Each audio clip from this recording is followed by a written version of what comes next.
Bonjour mes chers élèves.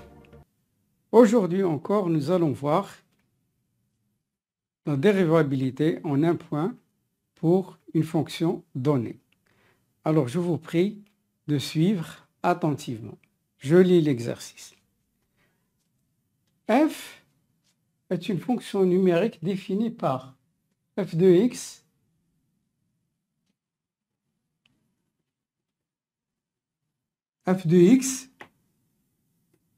est égal à x multiplié par la valeur absolue de x moins 3. La question, f est-elle dérivable au point x0 égale 3? Alors, suivez attentivement. Dès qu'on voit qu'il y a une valeur absolue ou une fonction en morceaux, on pense à la dérivabilité à droite et à gauche. D'ailleurs, nous allons transformer notre fonction en morceaux. Mais la valeur absolue de a moins b, je vais rappeler, valeur absolue de a moins b est égale, il y a deux cas, est égal à a moins b si a supérieur ou égal à b, est égal à b moins a si a inférieur ou égal à b. Alors, je vais transformer ma fonction f de x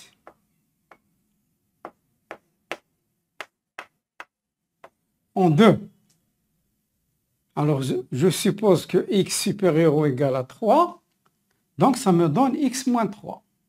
Donc, ça me donne x facteur de x moins 3 si x supérieur ou égal à 3. Bien. Et si x inférieur ou égal à 3, valeur absolue de x moins 3, ça donne 3 moins x. Si x inférieur ou égal à 3. Ce qui est équivalent. f de x est égal x au carré moins 3x, je développe, si x supérieur ou égal à 3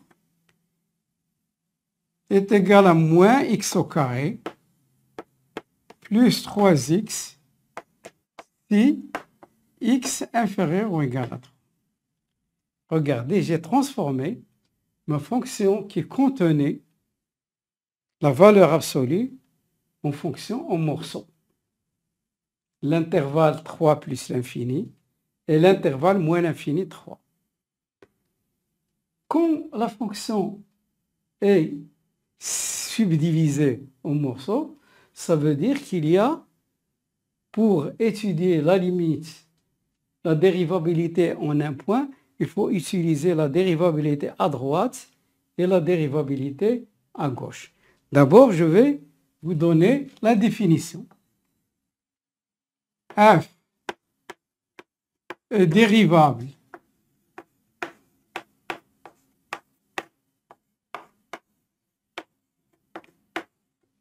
au point x0 si et seulement si limite de f de x moins f de x0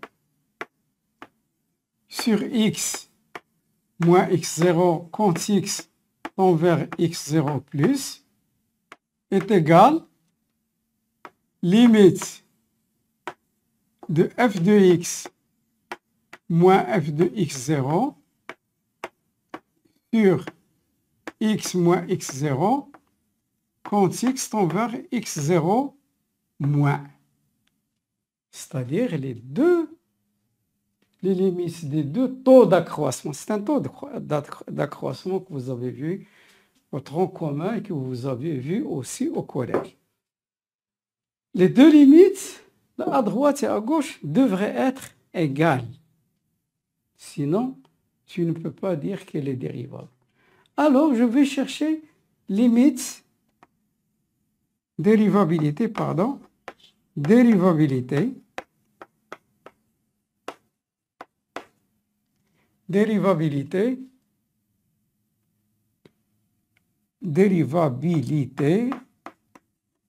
à droite de 3.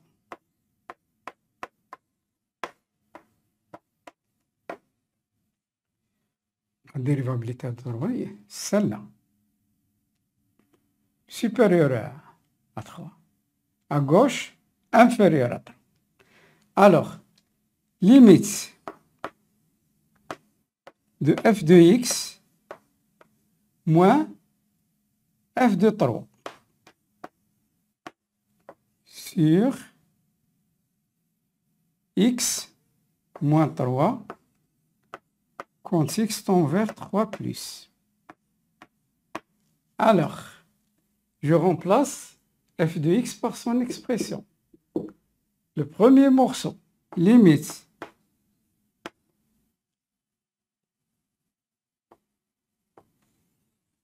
x au carré moins 3x. F de 3. F de 3, je peux le calculer ici, ça donne le même résultat. De 3, 3 au carré, c'est 9. 3 fois 3, c'est 9. 9 moins 9, c'est 0. Donc, moins 0. Sur x, moins 3, quand x tend vers 3 plus. Bien.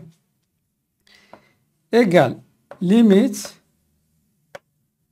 x au carré moins 3x sur x moins 3 quand x tend vers 3 plus. Calcul de limite ne change pas. Je remplace 3 au carré, c'est 3, 9. 3 fois 3, c'est 9. 9 moins 9, c'est 0. 3 moins 3, c'est 0. Donc 0 sur 0, c'est une forme indéterminée. Je dois toujours la signaler. À force de forger, on devient forgeron. À force de taper, on devient forgeron. Alors, c'est impossible. Alors, je factorise. Égal. Limite. Je factorise avec x. Ça me donne x moins 3 sur x moins 3 quand x tend vers 3 plus. Bien. Je simplifie par x moins 3. Qu'est-ce qu'il me reste? Il me reste limite de x quand x tend vers 3 plus. 3 plus, ça me donne 3. 3 appartient à 1. Il ne faut pas l'oublier. Donc,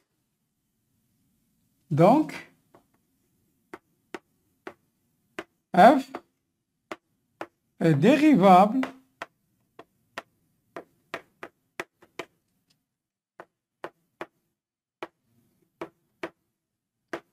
à droite de 3. Bien. Elle est dérivable à droite de 3. À droite.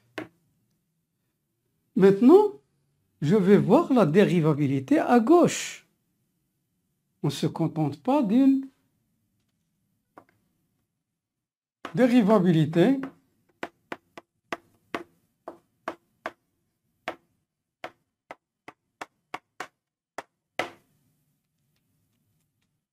à gauche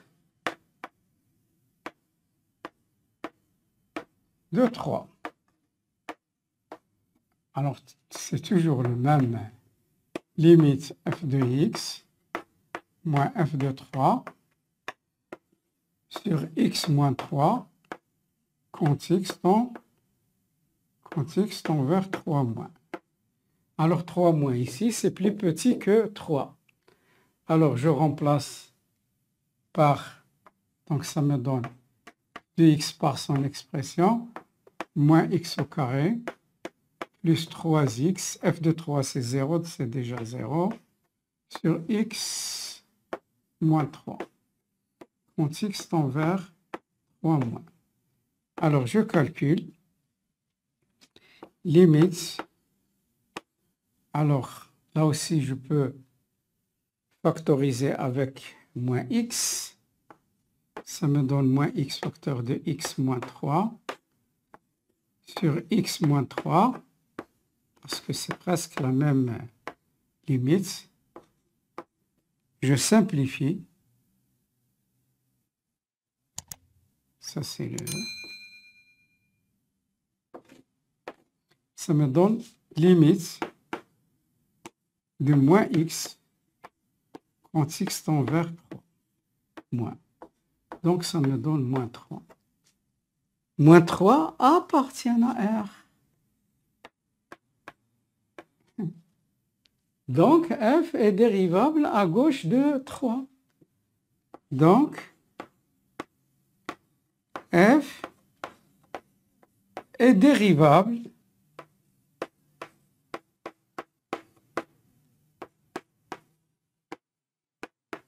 à gauche de 3. Bien. Est-ce qu'elle est dérivable? Qu'est-ce qu'on a dit? La dérivée à droite doit être dérivable à droite et à gauche. Donc, comme vous voyez, nos dérivés, ici on a trouvé 3, ici on a trouvé. Puisque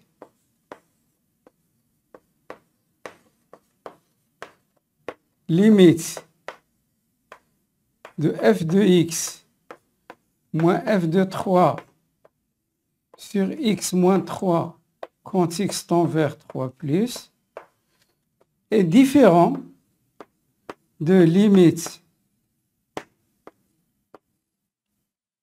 de f de x moins f de 3 sur x moins 3 quand x tend vers 3 moins. Alors,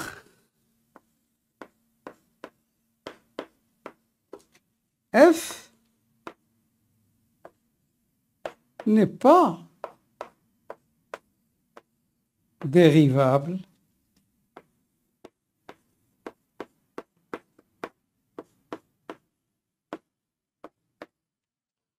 au point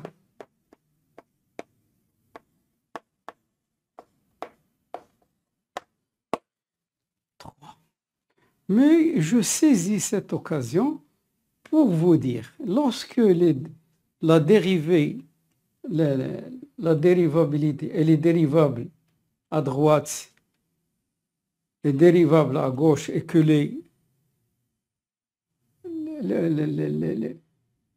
d'abord, ça s'appelle, le nombre qu'on trouve ici, ça s'appelle le nombre dérivé. Ça s'appelle le nombre dérivé. Lorsque les nombres dérivés sont différents, la fonction n'est pas dérivable. Mais elle présente quelque chose de très intéressant. Parce que notre objectif, en fin de compte, c'est de tracer des courbes. Lorsqu'on trace la courbe, il va y avoir en ce point 3, 0. L'image de 3, c'est 0. Au point, remarque, je vais l'écrire ici.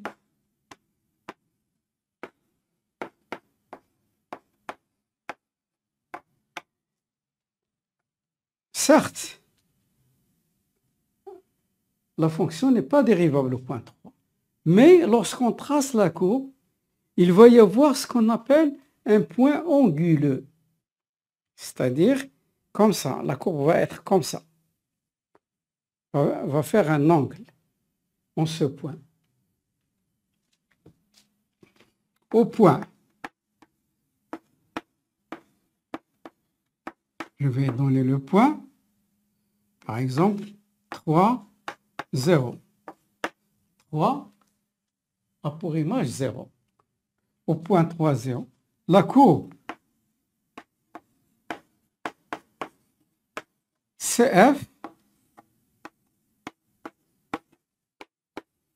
présente